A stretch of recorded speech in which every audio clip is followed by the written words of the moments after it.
14 octobre 1066. Un champ de bataille boueux, des milliers d'hommes en armure, un combat acharné qui va sceller le destin de l'Angleterre. Ce jour-là, Guillaume le Conquérant et Harold Godwinson s'affrontent dans une bataille féroce qui changera l'histoire à jamais. Mais comment les Saxons ont-ils résisté aussi longtemps? Comment Guillaume a-t-il renversé la situation? Plongeons ensemble au cœur de l'une des batailles les plus emblématiques du Moyen Âge. Le 27 septembre 1066, Guillaume de Normandie traverse la Manche avec une armée de 7000 hommes. Face à lui, Harold II, fraîchement victorieux contre les Vikings à Stamford Bridge, doit marcher en urgence vers le sud.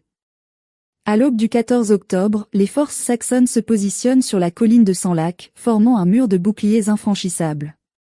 En contrebas, les Normands, composés d'infanterie, de cavaliers et d'archers, se préparent à attaquer.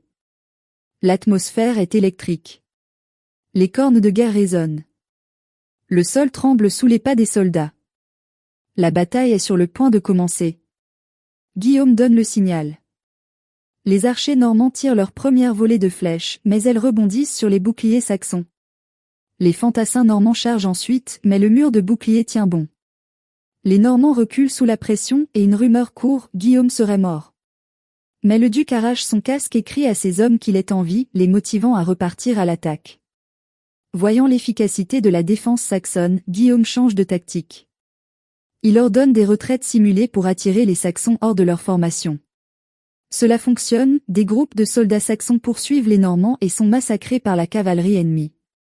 Le combat dure toute la journée. Le sol est couvert de cadavres, le sang se mêle à la boue.